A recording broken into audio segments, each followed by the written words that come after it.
For the past couple of months, I've been trying to rationalize the pain that comes to us in this world, whether that's personal or something that impacts us societal wise.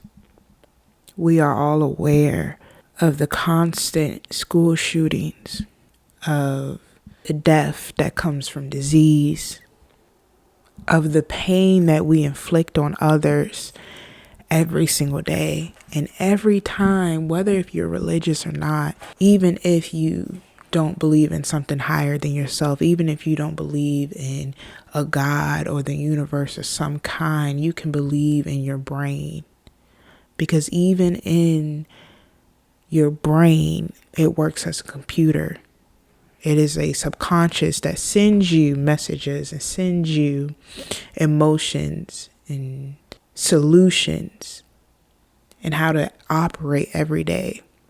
But for the people that also, like me, believe in a higher power and believe in God, I wake up and I look at the news and I wonder, why is it so bad out there in the world? Why is there so much pain? Why is there so much killing? Why is everything so hurtful?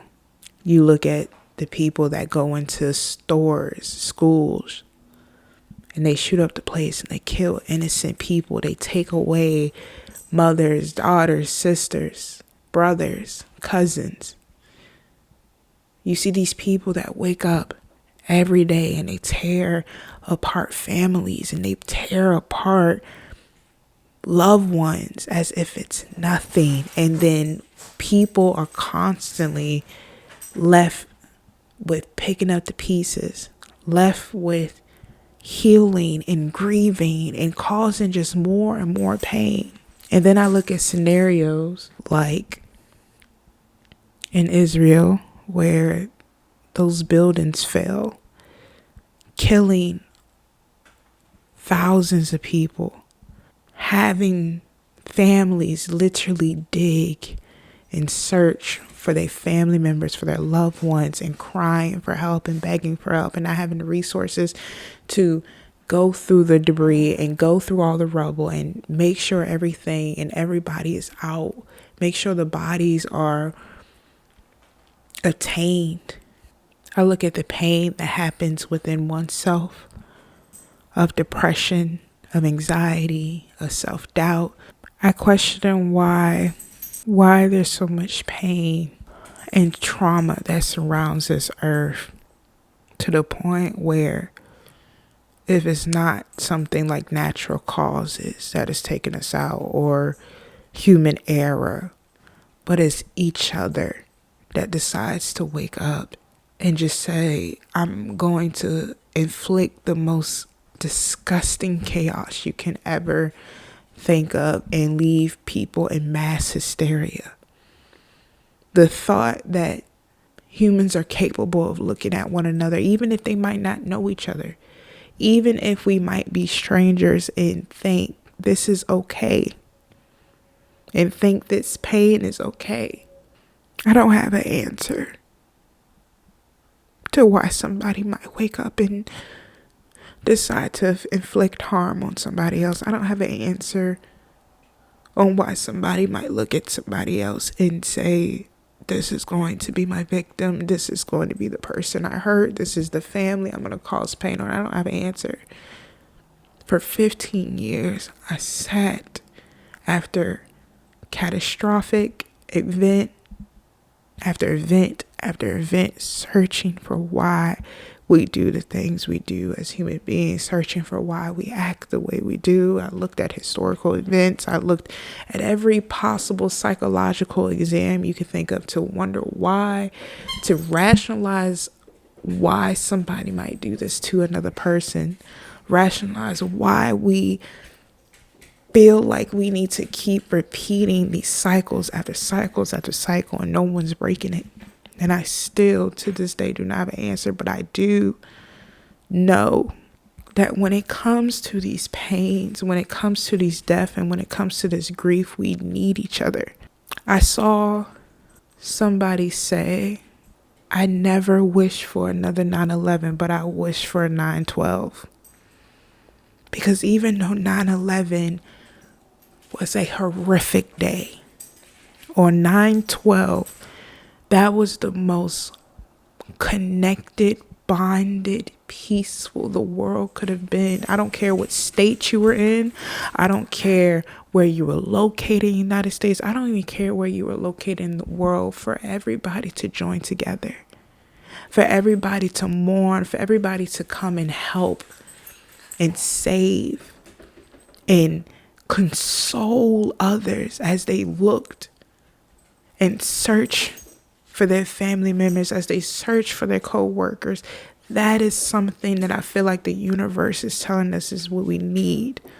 I hate that it's coming in the most worst, disgusting ways to send that message, but I feel like the universe is telling us that we need each other. That when it comes to living, when it comes to survival, we need each other. Even if you think about it on a one-on-one level, trauma bonding.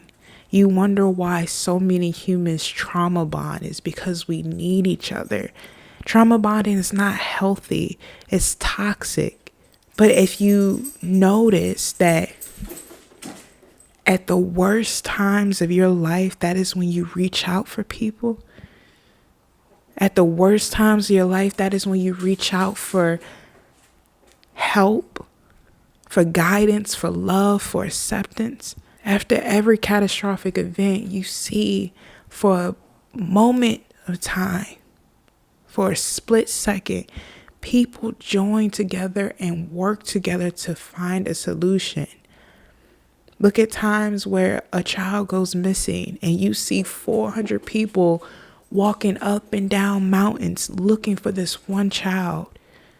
Look at the times where even in Israel, where the buildings collapsed and everyone came together and people are flying there to help and be there. Like, I don't know the answer to the pain. I don't know the answer to the trauma. I don't know the answer to why somebody might get the idea to hurt somebody, to abuse somebody, to kill somebody. But I do know that after every event, the most important thing we do as human beings is that we come and fight for each other and we hold each other down and we provide comfort and love and an ear.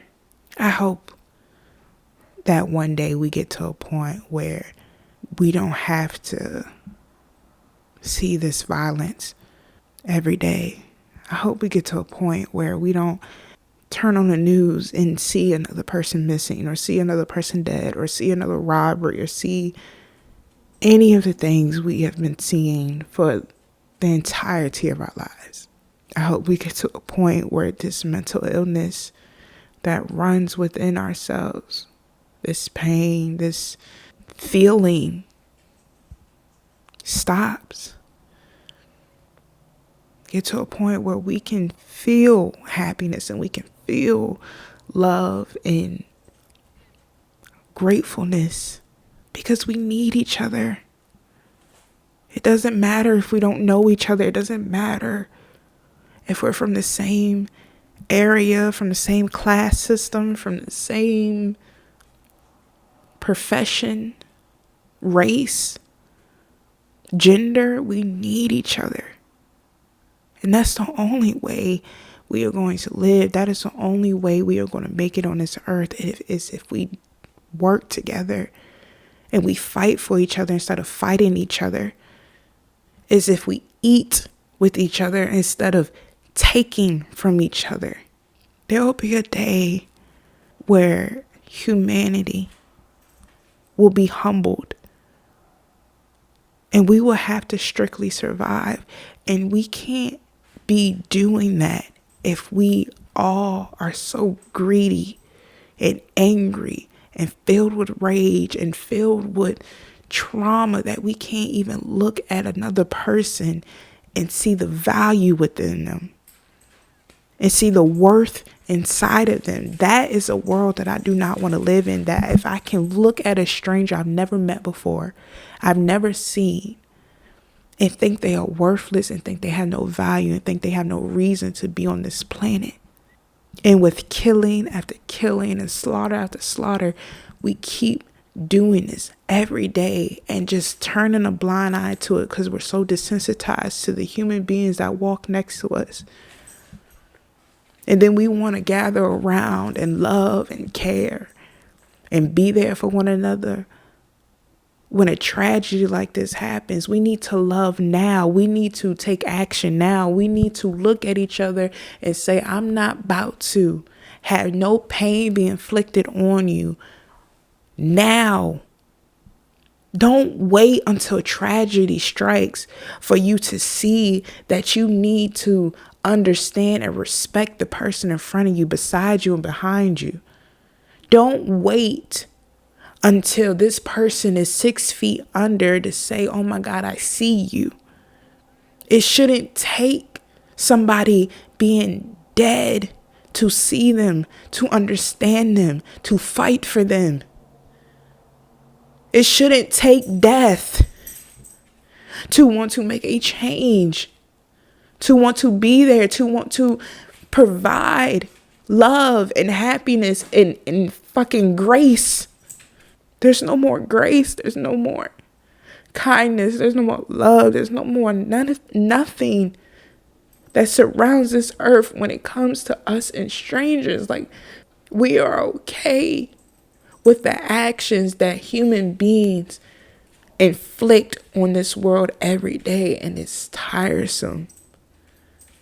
We are okay with this pain we put into our own universe, into our own planet, into our own society.